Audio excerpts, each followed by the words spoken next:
you got today, Josh? Well, just something I found over the weekend. It's just a copper can Moscow Mule. Figured Okay. finish.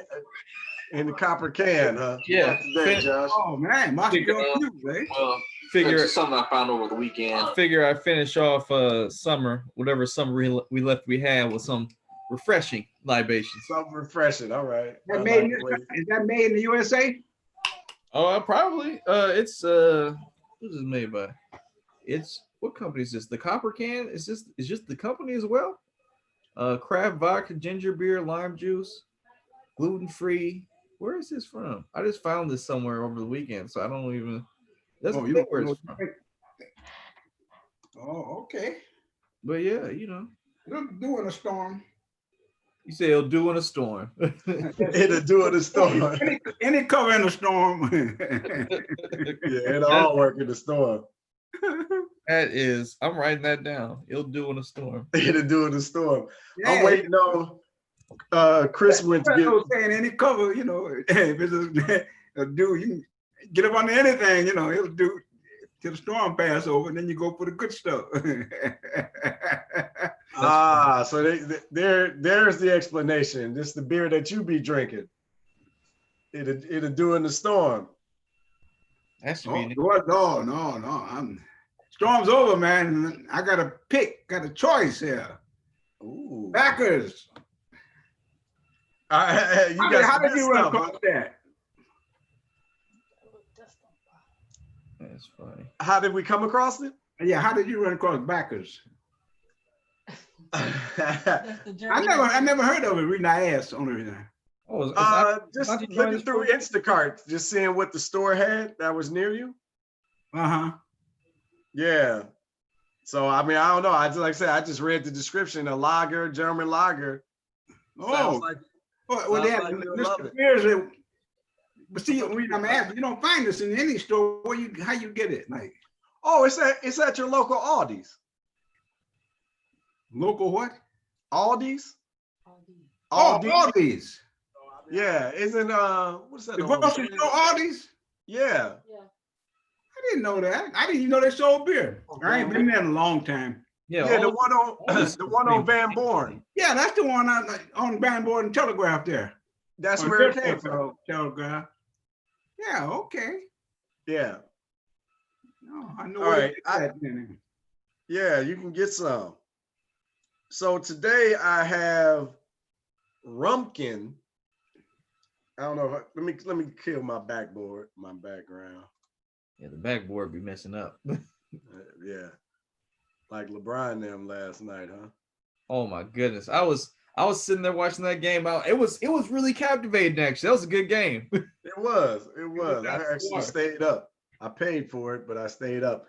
So this is Rumpkin by Avery Brewing. Avery, if you see this big A, yeah, and it has like a goldish top up here, I'm gonna say go get it. And it's probably gonna be a little expensive, but generally they make big ABV beers, alcohol by volume. Yeah.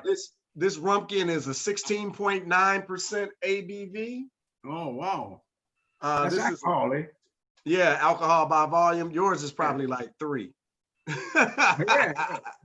Well, you bought that at Aldi's? No, I didn't buy this at Aldi's. Oh, okay. And then this was bottled in 2017, so we're about 3 years old now on the 16.9% ABV. Rumpkin is a ale brewed with pumpkin and spices aged in rum barrels. Oh, okay. So rum pumpkin beer. That's interesting. Yeah. I typically don't like pumpkin beers, the spices and all of that. I think it's horrific. I'm not like a spice latte guy, none of that. But there are like 2 pumpkin beers on this planet that I'll drink. This is the best one ever. And the other one that's a regular is called Pumpkin, Pumking, Pumpkin. That's Southern Tier. Is that Southern Tier? Southern Tier, Pumpkin. Awesome pumpkin beer, but this right here is like the tops. Okay. How you rating it, man? What's your pre-rating? Let me get a good smell. Let me take a look at it. It looks nice. Yeah. Look like a stout beer, is it? No, it's an ale, but it's aged in rum barrel. It's an ale. It's an ale. Okay. Yeah. I don't know if that was even. Look. My head is burning. What's your pre-ranking, Grandpa? Well, Let's see. I got a suspicion that it's gonna have a higher ranking. So I'm starting out. Let me see the head on it. I'll start out with maybe a. Hit that. Oh yeah. I'm starting out with a 6.5. A 6.5. 6.5. You know, when I go 6.5, I'm going out on a limb. I know you out there with a 6.5. What's your pre-rating, Chris? Oh, 7.58. She said 7.5 or an 8. Okay, I'm starting out with an 8.5. That's what you got, 8.5? Yeah, I'm expecting it to be awesome though. So I gotta say, I'm expecting it to be awesome. This smells good, I'll tell you that. Maybe 7.5. Okay. I said 6.5. So Pre-ratings here. I give it a 6.5 rating. I ain't even tasted it. Well, Yeah, this is moved up to an 8. This is pretty good. Oh man. Yeah, Hey, this might be the last time y'all see me, because clearly I'm drinking a glass full of sin, because this is amazing. Oh man, we going straight to hell after this, man. What you rating Oh man. Oh, we should have saved this. Oh, this is awesome. Yeah, I started out with a 6.5, didn't I? Yeah. Where you That at? was before I tasted, right? What is it now? It's 7 now. Then moved up. Okay. It's early. He might get a 7.5 out here. Mm. Oh man, this is an 8 right now. This is moved up. Sound like you might got you a new drink over there. It's good. I like it. I don't like vodka too much, but it's good. It's a good taste. The ginger really helps. I said, okay, I think y'all shucking and jiving, man. Y'all it's like I got to a 7. Y'all up there in the 8s and 8.5. Oh, I'm in the 9s now. I'm 9.5ish. Yeah, man. Yeah, I'm 9.5ish. We might be going higher. I don't know. This like drinking like a fine liquor. I could see like being at a ski cabin out in the mountains, pouring down. You got maybe it's snowing. You got the fireplace going. Your feet up, man, listening to some good music, maybe some jazz. You got some of that, some pumpkin. Yeah, man, I should have saved this one. Man, woo! This is good. But the good news, well, for me is it's only $12.99 for a 12 ounce. Yeah. Price. So $12.99 for 1 12 ounce. Yeah, for 1 12 ounce. That's just you right. I just was checked. You remember I told you that thing about Nat King Cole straighten up and fly right? Yeah. Remember when I told you monkey told the buzzard? What did the monkey tell the buzzard? Hey, your story is so touching, man. It sounds like a laugh, so straighten up and fly right.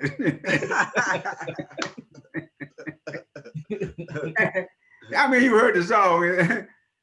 Buzzard told the monkey, "You choking me, release your hold and I'll set you free." The monkey looked at the brothers. You talk. I mean, that's a good saying. I'll keep it. That's Nat King Cole, 1940 something, 45 maybe. Straighten up and fly right. Your story is so touching, but it sounds like a lie. You ain't about to set me free. I got the hope, man. I'll free myself. Yeah, I guess we better. Grandpa's normally the straight man. He's telling jokes today. Oh, yeah. I go back in time, it's the same old hood, just a different cover over the hood. That's all. We had the same old jokes. Y'all kind of washed over them, clean them up. Yeah. Remixing. Remixing, right. There we go. Yeah. Pops got him a good beer. He feeling good, man. Oh, I yeah. feel like you did something with your hair. You done combed it like to the side or something. They got a different hairstyle and everything. Oh, look, I got a different hairstyle. Something like you did something to it. I ain't did nothing but comb it. There we go. Oh, Change. oh, boy, that hurts. That hurts. Did something to the combing. There you go. Yeah, that's it. You ain't been combing it. Sometimes that's all you need. Y'all know how to hurt a guy, man. Joshua brutal, huh? Oh, it's funny. Not brutal, but I gotta let me see. I got a sent in topic for today. Oh, are we on? Yeah, we're on. Oh, okay. Oh, You know, this whole time. okay. All right. Everyone's like, I've been wasting my good material. We haven't been on. No, I got a sit-in topic today. So Grandpa probably didn't see this, but Uncle Pooh, you see that that thing going around social media? It's a lady in a red dress walking down the streets of Baltimore. She's like a Republican or something. Yeah, Republican Congresswoman. Yeah, did you see that whole video? Mm-hmm. So so a lady sent this in saying, "What do y'all think of that? Like of the video, what she's trying to propose?" So explain it to Pops what it is. So this Republican congresswoman, this black lady in Baltimore, she has a video that she put out recently of her walking the streets of not the best parts of Baltimore, the parts you normally don't see.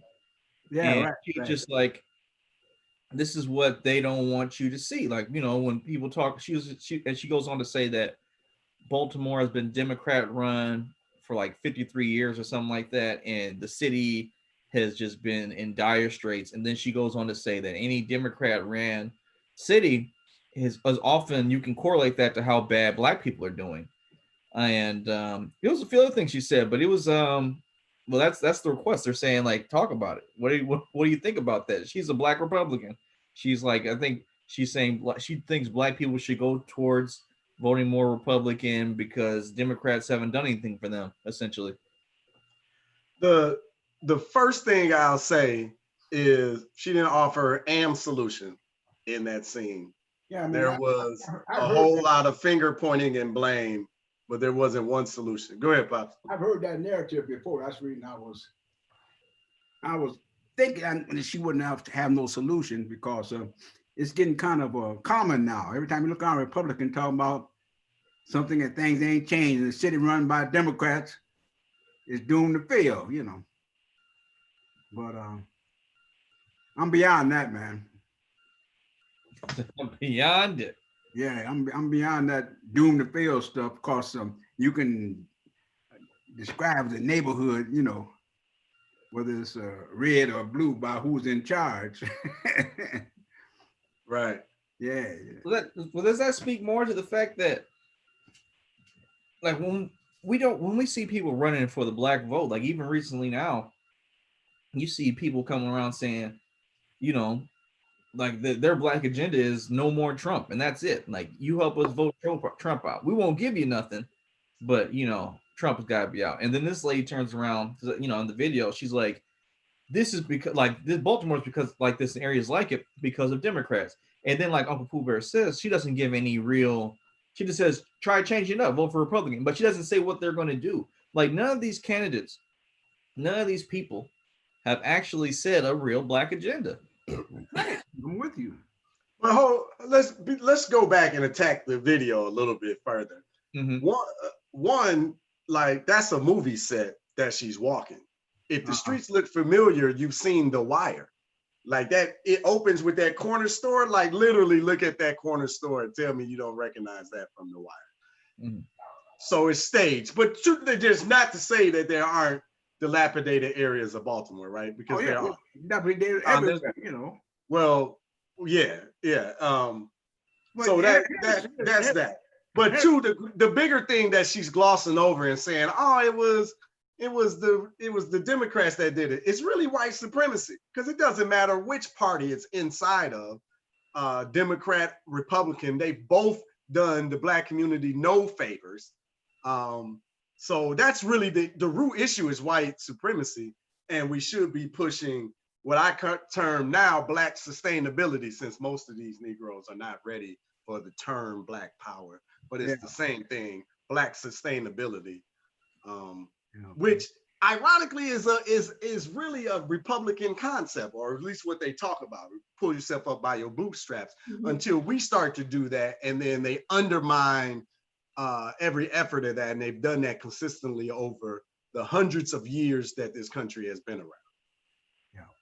That's what she's conveniently leaving out of her discussion. Yeah, I have seen that thing where the what they call it white flight, right? Turn the lights out.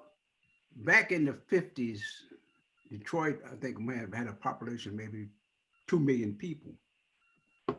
That was back in the 50s. The flight was, they built up, there was no, there was a Dearborn, but there was no Dearborn Heights. There was no Garden City. There was no Livonia. All of this was built, these communities were built with federal money. Your tax dollar, my tax, was federal money they could borrow, right? Okay, the same thing happens is that if they exclude you from buying, then you have to take what's left, right? So the houses that were vacated, which they got top dollar for now, but you go into a house not knowing, never owned a house, about how to buy a house and what to look for, you go in and you buy the house because you got a breakthrough. So you buy this house, not looking at that the roof ain't there, need a new roof, not going down in the basement, find out you need a new furnace, you need a new hot water tank, but you're paying the top dollar, which is putting you on a strain where after your weekly pay, you don't have no money left, right? But all these things need to be repaired, right? And then you have the big strike or the big layoffs and everything. So now here you are in some property that needs repair, but you don't even have enough money to pay your mortgage. And this is what happens to the community. It just deteriorates. When people cut your salary and you are barely making it, and they cut it again, or they lay you off, your community is in trouble, big trouble. And that's what happened. The flight. So right now, Detroit's got what, maybe, it's a comeback. They got about 800,000 people there now out of 2 million. I think at one time we were one of the 5th largest cities until all these sub-communities were built around it, and they barred you from getting a house in that sub-community and left you there trying to pay for something in disrepair. You're paying a mortgage on something and the roof is leaking. So what happens? And then you get laid off. Then what happens? Same thing is going to happen now when people ain't got no job and can't pay their mortgage. What happens? Somebody else get rich, you get poor, but they get richer. And that's the name of the story. Over and over again. I've seen it. And anybody agreeing with me? Oh, I'm listening. I agree with you. I mean, it's fact. I mean, I'll go even deeper in the just finished reading the book, The Color of Law. It talks about in like places like Chicago and Detroit, how people would build up apartment complexes, and these apartment complexes were like especially the ones that are not in good areas, were designed for Black people. Like, the matter of fact, they didn't even want white people in there because they wanted to make sure these zones were designated just to have Black people, same for white areas. Like it was a hub or the home housing, something the federal housing HUD was like, it was illegal for like 30 years to give loans to Black people if there was even one white person in an area. Oh, yeah. Because they were definitely trying to get in, like, which is an odd situation, but yeah, you couldn't do it. It was federally mandated, and you're explaining what's redlining. Yeah, well, redlining is redlining became an effect after they decided that it was illegal to do that federally. Like the banking commission started it. No. You're when it became illegal, but that's what they were doing beforehand, drawing lines on the paper, on the map, and saying yay or nay to lending to different ordinances or whatever. Right. But all of this was government sanctioned. So Yeah, this gets to my point of the girl in the red dress. White supremacy is the issue. It ain't Republican or Democrat. Go ahead. and to I further agree that, with you on that. so there's a story that was in the book that I think it was talking about. I have to look at the exact thing again, but it was talking about an apartment complex in, I think, Chicago, where a man who owned the apartment building, he was like I think 8 or 16 family like unit situation set up, and because white families lived in there, but because like you could legally charge black people anything, right? So he was trying to force his white tenants out so he can charge like black people 3 and 4 times the amount of money just to stay there because it wasn't any regulation. So Wow. this leads to the why you see a lot normally in like highly concentrated black areas or just any minority area where you'll see duplexes. So houses where they were built for single family homes, but because black people didn't have the money to pay the absorbed prices, they made them duplexes so that they could have other families living there to absorb some of the costs. Which, you have that many people in a small space is going to degrade the value of the house and things are going to happen. So, which is why, like, I live on the east side of Detroit. So there's duplexes where I live. There's a house that's a single family home, but there's 2 different addresses on it because there's a flat upstairs people live in, and the first floor people live on, or in the basement, or whichever way you want to look at it. And that was designed because it was so hard for black people to get a house, and even if you were lucky enough to be able to get a house to even afford it, because the way that the mortgages and things were designed was you'd have to pay more, and it was often like what Grandpa was describing for a shoddier product. Like these weren't premium houses people were buying either. So, which starts the narrative of when black people move to an area, houses degrade or whatever, which is simply not true. Mm-hmm. Okay, here's a prime example of what we're talking about is Arden Park. Arden Park runs from I believe it runs from Oakland or Bush or John.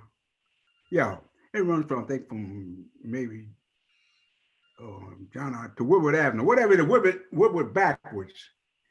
And those homes were owned by millionaires. S.S. Kresge used to have a house there. When I was a kid, that was a street you didn't even walk down, because it was a millionaire street. But during when it changed and people began to move and blacks began to buy those homes, now here you got yourself a $1 million house that needs a roof. When you need somebody to stay in there to help you pay the mortgage, forget the roof, forget that clay roof up on top that don't never give you no trouble except for now that you bought it. And so a lot of times they turn some of those big homes into boarding houses. Like, you might have 2 or 3 people living in this great big 20 room or 21 room, house, Right. And that starts the deterioration, of the area. If when the people move out, the money moves out. And that applies to the city of Detroit. During the white flight, when the people left, they took the money with them. As you recall, Coleman Young, who became the first time a black mayor, he became the mayor of the city of Detroit. But there was no money. So he said years ago, he says, it's time to shoot crap. He meant we need a casino. We need something now because ain't no money there, And so he started out, the first thing he had to do, the people were coming into the city of Detroit, he had to have income tax for non-residents in order to keep the thing afloat, because ain't no money when everybody go and take the money with them. So the people were coming back into the city to work, non-resident income tax. We got to keep this city afloat. And this is what he done. So if you really look at it, Coleman Young saved the city of Detroit. I remember when the city of Detroit was bustling, just like the city of Chicago. So many people, women walking up and down the street with the fur coats and everything. But Chicago, the money didn't leave. But Detroit, the money left. Then all of a sudden, you could shoot down Woodward Avenue and couldn't hit nobody, I mean, and those are facts. So the partial survival of it, you got to be thankful to Coleman Young because he did it. To piggyback what you just said, Grandpa, There's a story actually about how Ford opened up a plant in, I believe, Milpitas, California, right? So obviously they were having projects, like not projects, but housing build up near the factory during the war, just so people could work. And it started off like it was just only white people, and it would start off like this: started only white men because this was back then, women couldn't work either. Then they got white women, and they still needed workers, so they hired black men, and then eventually they allowed black women to work. But because they hired black workers, they were like, all right, we gotta allow housing. So, but the problem is they couldn't. They no, they like the federal government's like, we're not going to deregulate these houses that we build up for the Ford plant area. So what we're going to do is, if I believe I read it right, they there was housing made or available that was it's like an hour or so away. So if you were black, you had to find a way to work 2 hours a day, right? Like hour there, hour back. And this was designed because they didn't. The fact they had to hire black people was just so absurd that they had to make it hard on them to get to work. And this is all factual stuff. Like you can look it up. This is the government decided this. Like the Ford plant was like, hey man, oh, this is also the tips into the union aspect of it. Unions were designed because when they had to allow black people to work for you, they made unions so that they allowed unions so that you could have better wages and things as long as you didn't have black people in your union. And that changed years later, but a lot of these things that were like every single organization that post-slavery started out essentially to help white people and to make sure black people couldn't be a part of the system. Right, no skill. If you had a skilled labor, you couldn't join the union, so you just really didn't have no skill if you can't get a job doing it. And that was purposely what the unions did to keep you out. And again, this is not a Republican or a Democrat issue. This is white supremacy. This is average white men. Let's be specific. Average white men benefiting off the backs of white supremacy. So they pretend they don't understand or they don't care because they benefit, period. White women, the same. Everybody talks about the morality and doing right and Christian values and all of this, until it's time for equality, like what real equality looks like. Then they conveniently gain amnesia because they can. And that's just the facts. But this is what the little red dress Republican woman left out of her messaging and beat down of Baltimore. And Pops was talking about what white flight into the valleys of Michigan, of outside of Detroit, but that happened in every major city around the country where you find these particular quote unquote ghettos or the hood that this politician was trying to point out with Baltimore. Every single place underwent the exact same transformation. White people leaving the area, taking the money. When he says taking the money, that means they were defunding education for that particular area and overfunding the bird education, making sure that they have the right infrastructure, and these people that are left behind don't. That is what institutional racism looks like. Let's throw in the fact of how that actually works, because we can't just say defunding education while explaining how it happens. So for people who don't have kids or just didn't pay attention to school, public schools get funded per child that attends that school. If you take your kid out of school, that's one less. I'm not sure. Every district is different, but let's just say each kid is worth $10,000 a year in that school, right? And say a school houses 500 kids. Now, if you take, let's just say half the school was white. So now it's what? 10,000 times 250 is $250,000 away from a school a year. That's a lot of money. I mean, for like just running stuff. But Sean, see, I love you and I love your generation because y'all are just you're so rational, right? That was a rational breakdown of how money leaves, but it's not entirely accurate in practice because white supremacy come in and deem things different. I'll take, for example, public education in the city of Chicago. I was wrong. 2.5 million. I didn't carry the zero in my head. I'm sorry. I knew it was wrong. The city of Chicago is overwhelmingly Black on the west side and the south sides of the city. If schooling were followed per dollar, then every school should be funded based on attendance, which means that the Chicago public schools on the south side and the west side would be properly funded based on attendance and population base. But that's not how the city of Chicago works in practice. That's not how the city of Detroit works, Baltimore, none of these places work. They skew the money heavily towards the white schools who get better opportunities, better infrastructure, better wages for teachers, better everything. And then they point around and say, well, why can't these people? Doesn't business have a lot to do with your school tax to what's in that community, your businesses? Don't they provide? That depends. I believe it depends, but because it depends on. Let me say the reason I asked that question was I went to tax school with a good tax base. Dodge, Maine. Now, Hamtramck is not a very big city, but Dodge, Maine was there. And part of Chevrolet was there. I think Chevrolet Gear and Axle was there in Hamtramck.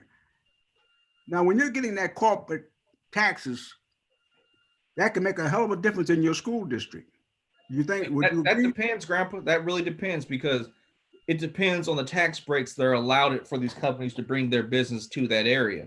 Because the idea is because they're going to probably hire a lot of local people, that they're going to get tax breaks so that it cuts down some of the costs so they can afford to hire all these people, which doesn't necessarily mean that they're getting as much money back into the community from taxes as you would think.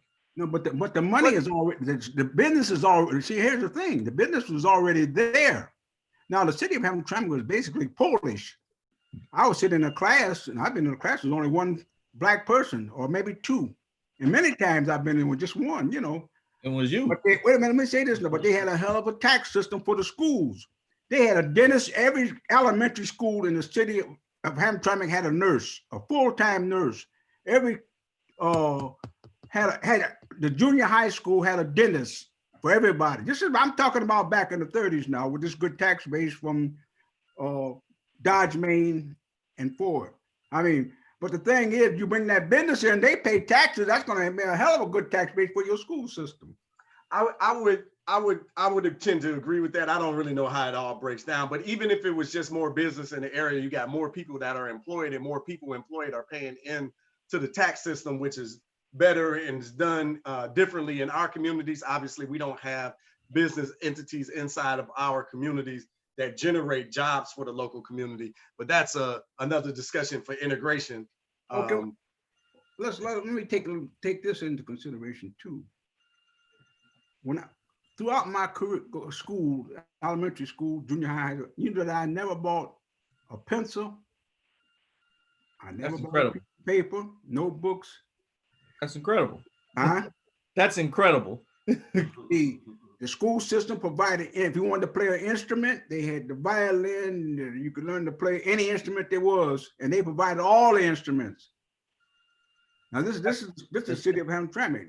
It's incredible. I mean, hell of a good school system. I may not have learned nothing, but it wasn't because it wasn't there, you know, for me, you know.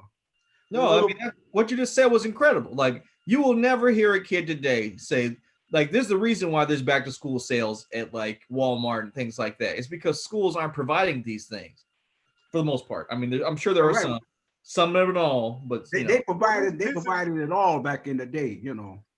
Well, there's been a long effort to underfund education in general, public education in general, but particularly again in our communities, and that's what we're battling against. But you find oftentimes like Black people, because I really believe it comes down to the budgetary, who's ever controlling the budgets over the schools and the different departments, right? So this is why we tend to talk about voting. Oh, we gotta vote. Yeah, this. Hold on one second. I'm actually be able to pull somebody who knows about the school budget. You guys keep talking. Yeah, but you really gotta get into the lower levels and of politics, right? Because there's purse strings. These people positions, they're actually controlling money. But what happens in our community is you get people that look like you, that's bought and sold by somebody else, and then they undermine our community. This has been done repeatedly since we've been captured as slaves, right, in this country. in this hemisphere, period. This has been the routine thing to bring in someone that looks like you, but doesn't support your best interests at heart. They're bought and sold, right? And we see them all the time. They're everywhere. Hey. So, Hey, this is my mama. Hey, how you doing? hey, Grandpa Taylor. She was a former teacher in Detroit. We're live, mama. Hey, Pooh Bear. She's a former teacher in Detroit, so she has a lot of these answers for these questions. Okay. So what you know? Huh? He trying to get, No, he yeah. trying to get I grandma. asked Joshua, what did he say? I missed it. Oh, I'm sorry. I was What playing. questions? Which questions do you have? We were talking about like trying to figure out why Black communities are education is underfunded. Like if dollars are supposed to follow the child, then how does Black communities end up underfunded all the time? Like I know here in Chicago, you know, the South Side and the West Side is pretty much all Black, but their school systems are severely underfunded compared to those schools of the North Side. I can answer that question, and somebody correct me if I'm wrong. But the taxes for that particular area is provided by the state. Am I right or wrong? The taxes are provided by the state. For the school, a portion of it. Now here's the thing about Right, it. we pay- You in the taxes community, to the the rest of the community school. can add on to that too. So you can be in a neighborhood where you got people with a lot of money, they subsidize what the state doesn't pay if they want a better school. The businesses in that particular community, Right, because they get more taxes from those businesses. They have more resources to tax from in order to fund the school districts. that's what I'm getting at.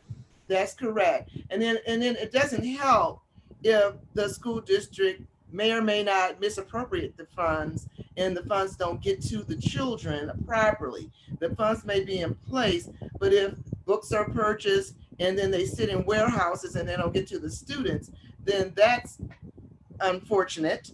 And that is illegal, should be, and that's just wrong across a lot of boards, boundaries. But that's another problem. It could be a lot of money there. It could be a lot of things going on. But if money is being sent to too much top-heavy management where education is really not happening and where the money really should be, down or up, I'm going to say up to where the children are, because that's who your customer is, the children. If you don't have any children, you don't have any reason to be a school district in the first place, money or not. The purpose for a school district is to be for the children, to be educated to the best of their ability so they can go out in this global economy and perform with everything that they have because they're in need from the school district. But if school districts are purchasing things and then they don't get to the students, materials are old and antiquated, and in a lot of the urban school districts, it can happen that way. I was visiting a really good friend of mine in Baltimore. If I did not hear them say Baltimore Public Schools, I could have sworn they said Detroit Public Schools. No shade anywhere. It could have been Chicago Public Schools. It could have been New York Public Schools. It's just that sometimes things could perhaps happen inappropriately, and then the students have to suffer for it. I, as a retired Detroit Public School teacher, had to do a lot of different things from my personal funds because getting a requisition, I don't need that stuff whenever. I needed it yesterday. So I needed to buy it and have it so that I can have everything I needed for my lesson to flow correctly, and so that my students can get what they needed when they needed it, not whenever I can get it. That's too late a lot of times. So I hope I answered the question. Yeah. Yeah. Back to the Hampton school system, I told you. And this is during the Depression now. When you got a corporation like Dodge, Main and Chevrolet in a community, maybe, I don't know what the income was at the time, maybe 30, 35,000 people. That's why I never bought a book, I never bought a pencil. Everything was furnished. Even the dentistry was furnished, and the nurses in all of the schools. But at that particular time, a lot of folks didn't have no money, period, because it was during the Depression. But still and yet they had to find a school system. So you got to explain that got to be that the General Motors and the Chevrolet Corporation of General Motors help finance, plus some other businesses too, Champion Spark Plug. All this in this small community, they finance the whole school system. Like I say, I ain't never bought a pencil or a piece of paper or anything. I mean, it was a good school system. Like I say, I may not have learned nothing, but hey, because at the time, you know, The wealth of knowledge, you learned a lot. You teach a lot. and at the time, see, it was you concentrated on probably maybe getting a job when you got out of school into the factories or something, because there was no other Hollywood jobs available. This is why you went to Spelman. Yes, college. Okay, Spelman, Morehouse. The only people I know that went to Morehouse, they went there for the ministry. Because at the time, if you had a degree in engineering, you couldn't get a job in engineering. You see what I'm saying? So you set your sights on something that's survival techniques of getting a job in a factory or whatever, you know, in order to survive, you know. So really, going to university was almost none thought of, you know. It only began back when the 50s, going up into, you know, 50s and 60s, but back into the 40s, no. You didn't have, if you had a skill, you didn't have nowhere to put it. If you were an auto mechanic, you couldn't get a job. No automobile dealer hired any blacks. Now this is a fact. And I went to mechanic school, class of 50, and they always call people alley mechanics, you know, because the Chrysler Corporation, not the Chrysler Corporation, but the dealerships of all of them, they never hired a black mechanic. It was shut out completely. So, I mean, the whole system has to be kind of worked over in the sense that I was talking about. I think last year we were talking about jail, you know, and I'm saying that in this system, if you ain't got no money, if you got a public defender, he can't defend you. He got 20 cases. So the best he can do is tell you to plead guilty and maybe we'll get a lighter sentence. So your jail wind up poor because you can't afford no lawyer. You couldn't even afford to pay your rent. How you gonna afford a lawyer? So the jails start packing up, piling up. And you gotta take jail because folks ain't got no money. But if you take a person that's got a lot of money, you can hire you the best lawyer and he can lie and get you out of something that you really did, not being innocent of it, but you could really do something and get away with it if you got the lawyer. That's just the way it is, you know. And that's what happens in the school districts. If you have, I worked without the resources. You have to become very resourceful as a teacher and focus on the things that you have and what you can do with it with the students in front of you, as opposed to anything else. Like, I don't have this, I don't have that. So then the students don't get service. So you can't let it be a self-fulfilling prophecy because of what you aren't getting that you're supposed to get. I'll leave it with that because I know you guys are talking about something different. All right, good to see you. And I have to get my here. Hey, Sebastian. Yeah. I was an expert on the educational side of the game, so. Yeah, but she confirmed what Dad was talking about, the businesses being important. But this is why I keep saying, like, we keep talking about vote. You gotta vote. Well, shit, you gotta do more than just voting. Folks just act like they want to cast a ballot and then that's it. Like then we gonna get taken care of. Okay. Respectability, politics, like all of that. You gotta do more. You gotta participate in this.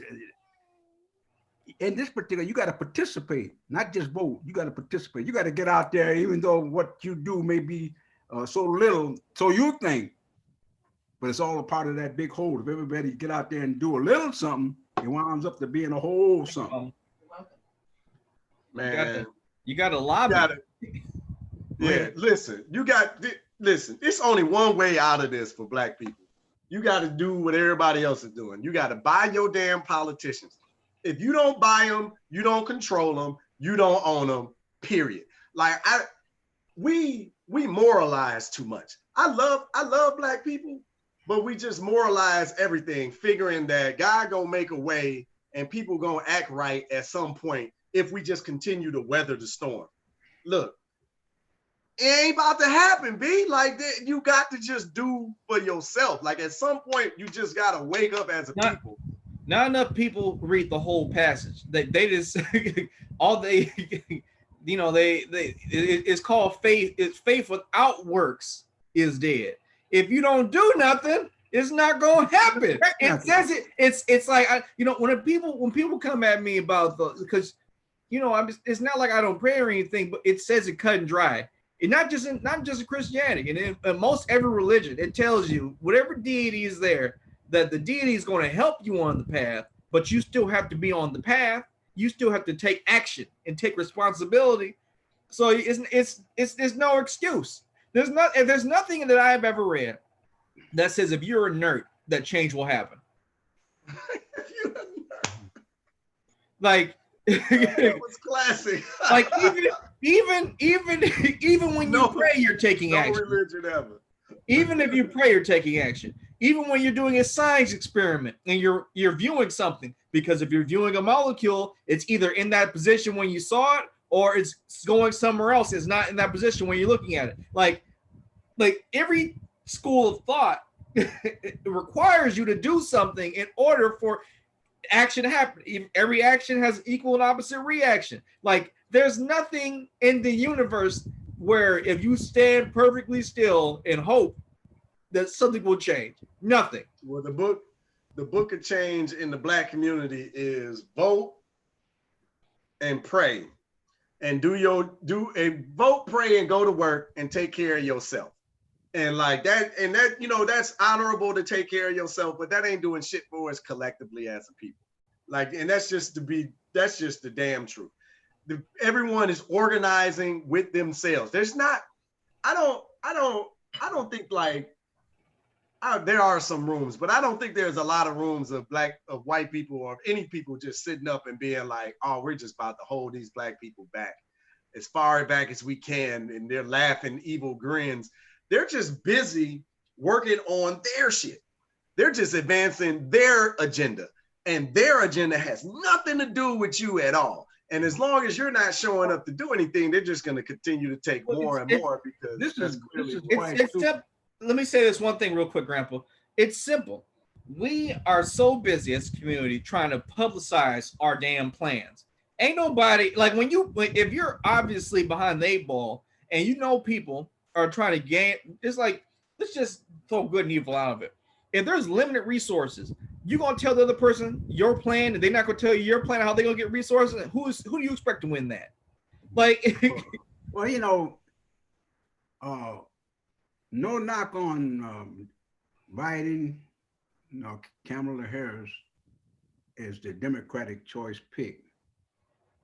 But I feel something in respect to a couple of years ago, Elizabeth Warren, when she was talking about what I wanted to hear. She was talking about universal health care. She was talking about a living wage and all this stuff.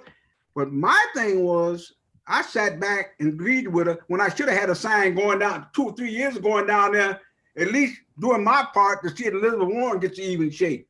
Because she was saying exactly what I wanted, Yeah. Well, the problem with Elizabeth Warren, Pops, where, it would have been admirable to have that sign out there. But the truth is, we don't own her. We don't. It wasn't admirable to have a sign out, but the fact, all I'm saying is, I didn't do nothing. I didn't do nothing but say, "Oh, I sure hope she gets a nomination or something like that." Right? Whether it was active or not, but do nothing. That's what you were talking about. We sit back and don't do nothing. I can talk all day long, but I should have been out there at least trying to put up a sign and saying. I'm with you. That is some sort of action, but the fact that Elizabeth Warren speaks out against Wall Street wishes is her love affair with the majority of the country. I believe would actually like that type of idea, but Wall Street actually owns your Congress. So I know. But that one thing I was saying, but even though I know the forces that are against her, because she was far to the left where I'm at. So I know the forces were there, but I didn't do nothing. I didn't even go around and well, Grandpa, I think that I could get a little soapbox. I mean, it may not have done no good. but Grandpa, I think nothing that's at all. You know, nothing. that Grandpa, that goes to what I believe is, I'm not gonna speak for everybody, but I think that tends to be an issue with at least our community. We have learned how to communicate poorly, like interpersonally. Like the idea, like just to alluding back to what Uncle Pooh said, the idea that people thought they could vote and praise situations away. That's like if you have a relationship with, say, a friend, a family member, a spouse, whatever, and if you don't tell them what you want, you deserve what you get.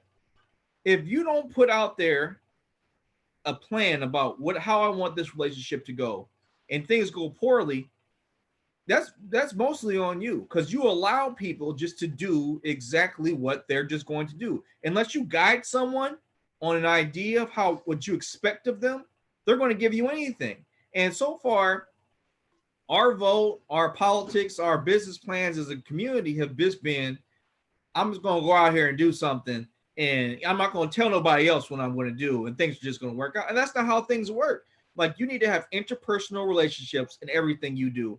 And you need to be cognizant of the fact that no one can read your mind. No one understands what you want unless you tell them. And I mean, the worst thing they can do is tell you no, but you need to put them on the path of what you expect. And just like how you were saying, how like baby be on the soapbox would did nothing, but you would have been out there and at least voicing your opinion. Now, there's better ways of doing it, like a lobbying or putting your money behind something with a piece of paper, like here's a check and here's a plan, so people kind of have motivation to do it. But if we just sit there and allow people to tell us, you know, we need your vote for A, B, and C, and then we don't respond well, in order to get this vote, you need to do D, E, and F, you know, then we're going to be in the same straight. Like that, there's people can make political ads like that lady did, because no one's going to, like, for the most part, no one's going to stop them. No one's going to correct them. No one's going to give them the history of why these things have happened. Because frankly, just as much as there's no accountability for people who have put us in this spot economically, it's not cool, it's not hip. It's like you might get called a ho-temp for telling people, hey man, these are the facts and figures of why we're economically in this path in America. Can we all unite and say we want these changes and how we want these changes without being vilified? But I mean, there's so many groups of people still trying to figure out what that is, and it's wild to me. But I think it's more important to figure out how to be interpersonally working with your government as Black people, to figure out, because we got to lobby. Everyone has to lobby for anything.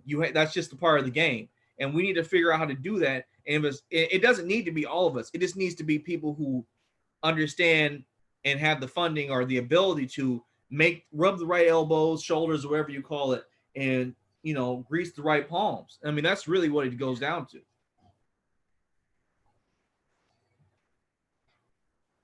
Go ahead, Pops. I'm waiting on you, man. No, go ahead. No, I'm listening. I'm trying to figure out what I could be wrong. I mean, listen, this is conversation. Y'all got to hit me with something. Yeah. No, I mean, I don't know, man. I'm just I don't know. I guess I'm just jaded. You know what I'm saying? I'm jaded. I'm jaded by this society. I'm jaded by this country. So it makes me feel like the answer doesn't lie in anything dealing with it. It's like, as a people, we got it. I like Black people got to come to terms with who we are. Like, we're calling ourselves African Americans, but the country does everything it can to push you away and to show you that you're not really a full citizen. And in that environment, it's dangerous to just continue to sit at the feet of the country that continues to push you away. And I'm not saying give up your birthright or leave the country or anything like that. I'm just saying realize what is happening here and then turn inwardly and work together to build your own infrastructure, so that when you start to have dealings with the country and other communities inside of the world, really, then you deal as equals and not somebody that needs something from them, right? Because when we approach the table, because we got our own industries that we control, from manufacturing through retail.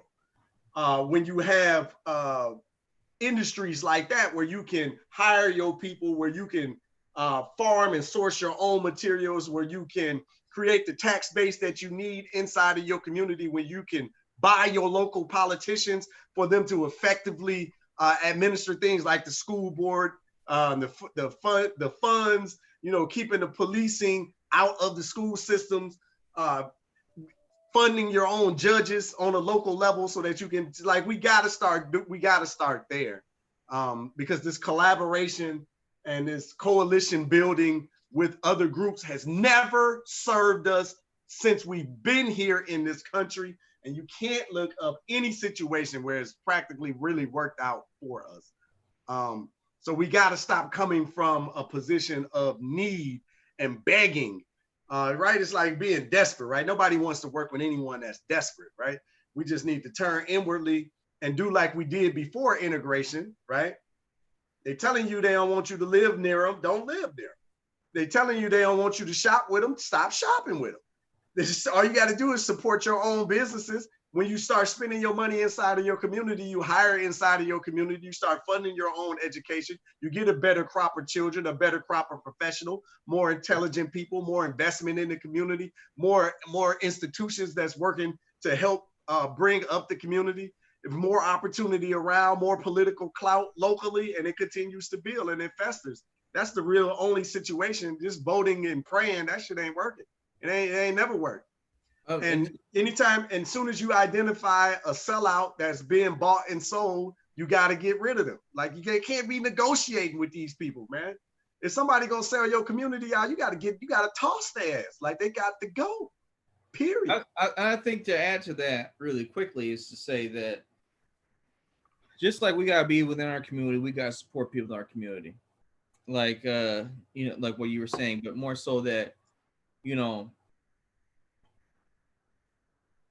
they people outside our community surgically pick the really exceptional ones and the ones that are vulnerable, and then pull them away, and that money base is gone.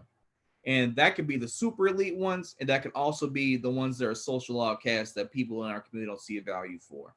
And we're not in the situation to be able to pick and choose. You got to pull people in, and it's like, if people aren't all the way right, you got to correct them or do whatever you got to do, or do what Uncle Pooh Bear says. Just, I mean, I hesitate to say remove people, because it's like, at this point, you can't save everyone, but at the same time, you can't go around. It can't be willy-nilly, like people don't have value anymore. I mean, we're all in a bad spot. Like, we only control 2% of the wealth for like 15% of the population, and that 2% has stayed constant since like slavery, post-slavery. I don't think it's that high. No, it's like 2.5, 2.7%. I think it's around like 1.8 or 1.9 trillion dollars is what Black people control, and most of that is like the ability to use credit cards. Like, the actual solid liquid cash is like around 600, 800 billion dollars. Like, it's absurd to believe that a company like Apple is worth close to, is actually worth more than the whole of Black America. Like, be ashamed of that. Be ashamed that a publicly traded entity is worth more than your whole race in a contiguous area. Can't be.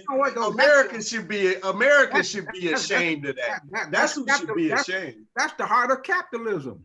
This is this is what I'm saying. I'm not saying being ashamed. Grandpa, one second. Mm-hmm. I'm not saying America should be upset about that. I'm saying that in all the I said Black people should be ashamed of it, because we have all these chances to just come together, and that's all we really need to do. That's really the answer. What you're saying is we need to come together, but so much clout chasing, so much infighting, so much this, that, and the third, so much hubris in the idea that because maybe we need to continue this next show, because you're leaving out too much. Like, No, I understand what That's you're too saying, much but I'm saying that that's too much of a leap. there's a deeper thing to it, because I believe that what you're saying is 100% valid. Grapple's saying 100% valid. We need to come together. But I guess what I'm saying is, maybe just for me and my generation, things that I've seen is just, I should say me and my generation, things that I've seen is maybe there isn't enough accountability on the sense of taking responsibility for the fact that we need to come together. I think what both of y'all are leaving out, this unseen force, and we're saying that we're not taking the responsibility for this and not repeating stuff and that. But every time we make a step forward, you got somebody, man, that you're gonna cut the legs off of that. This is why Every single time. This is why we have so many leaders being persecuted, being shot, and everything, because it's got other force that we can't deal with. And how do we deal with that, Grandpa? Correct me. Correct me. We have to eliminate that. Yes. Force, and that's why it's supremacy. And how do we do that, Grandpa? Right now, figuring a way to stop you from doing anything, and they be months and years ahead of what you're thinking. You know. Yeah. Like right now, I'm even worried about the pandemic. You know, you got all these. You got about 15 black mayors in cities, and they're crying for to start putting on face masks, and then you got a governor or something saying that I won't take you to court because you want to wear a mask. And you take, and you can go through the cities. You take Jackson, Mississippi, you take Birmingham, Atlanta, Georgia, you take Florida, you take all the big cities where you got in Maryland, you take and Chicago, you take these big cities and they talking about don't wear no face mask when 30-some% of the people dying from the virus is black. Are you with me? No, I agree. And you know what, we're gonna have to continue that. I'm gonna try to see if I can bring more people onto the show. But this is what's the topic gonna be next week? We got to confirm it. We just pick up right here, man. I mean, I don't know, like that unseen hand, like, but I mean, we ain't even unseen. The topic is going to reckon with, you know. The topic is going to be the topic's going to be it's unseen. The topic's going to be the hidden hand. Damn it. Okay, I like that. The hidden hand. All right, y'all. That's we living y'all in a cliffhanger. It's gonna be a part 2. Once again, we're gonna have more people on the show next week. We got to. Uncle Pooh, see if the people who always talk about trying to be on the show can come on the show next week. Oh, we'll work on it. Yeah, if not, we gotta at least get Krista on the show. Yeah, get out to Krista. Oh yeah.